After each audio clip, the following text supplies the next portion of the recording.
Telangana assembly میں وقفہ سوالات۔ موجودہ اضلاع کی تعداد میں کوئی تبدیلی نہیں ہوئی۔ خواتین کو مفت سفر کی سہولت کے بعد RTC بسوں کی تعداد میں اضافہ۔ چیریال ریونیو ڈویژن کی تشکیل کا تیقن۔ اسمبلی حلقہ جات ترقیاتی فنڈ کے تحت 800 کروڑ کی منظوری۔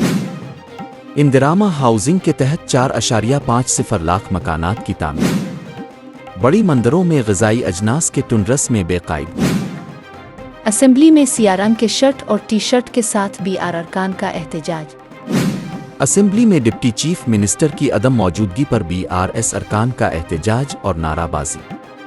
اسپیکر نے BRS ارکان کی سرزنش کی وقفہ سوالات میں بھٹی وکرامارکا کی تاخیر سے شرکت۔ اسمبلی میں اسپیکر نے اپوزیشن کی 3 تحریکات التوا کو نامنظور کر دیا۔ 20 لاکھ طلبہ کے 8,000 کروڑ فیس ری ایمبرسمنٹ بقایا جات جاری کیے جائیں۔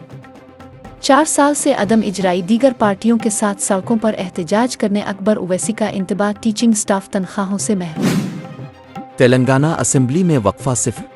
گوشہ محل اسٹیڈیم میں عثمانیہ ہاسپٹل کی تعمیر کی مخالفت، راجہ سنگھ۔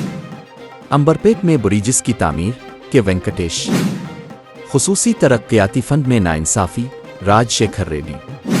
زو کے روبرو فٹ اوور بریج، محمد مبین۔ سفید راشن کارڈز کی اجرائی، کوثر محی الدین۔ اسمبلی میں بغیر مباحث کے 3 بل سیاحت پر مختصر مباحث مکمل۔ BRS اور BJP کے ارکان کے احتجاج اور نعرے بازی کے دوران اسمبلی کی کارروائی چہارشنبہ تک ملتوی۔ موسیٰ ندی معاملہ میں عوام اور ایوان کو گمراہ کرنے کا حکومت پر الزام۔ متاثرہ خاندانوں کا مکانات کا از خود تخلیہ کرنے کا حکومتی ادعا بعید از حقیقت۔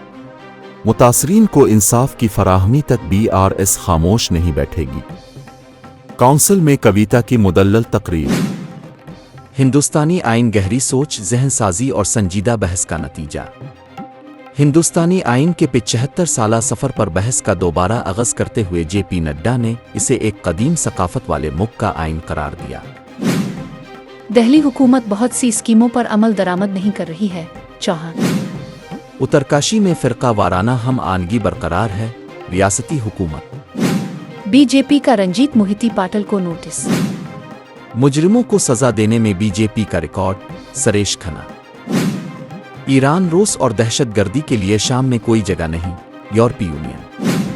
شامی سفارت خانہ پر نیا پرچم، امریکی شہریوں کو شام چھوڑ دینے کی ہدایت۔ روس کی نیوکلیئر دفاعی فورس کے سربراہ اور ان کا معاون دھماکہ میں ہلاک۔ دمشق میں فلسطینی گروپس کو پریشان نہ کیے جانے کی تصدیق۔ PLO دمشق میں بدستور سرگرم فلسطینیوں اور نئے شامی انتظامیہ کے درمیان کوئی بحران نہیں۔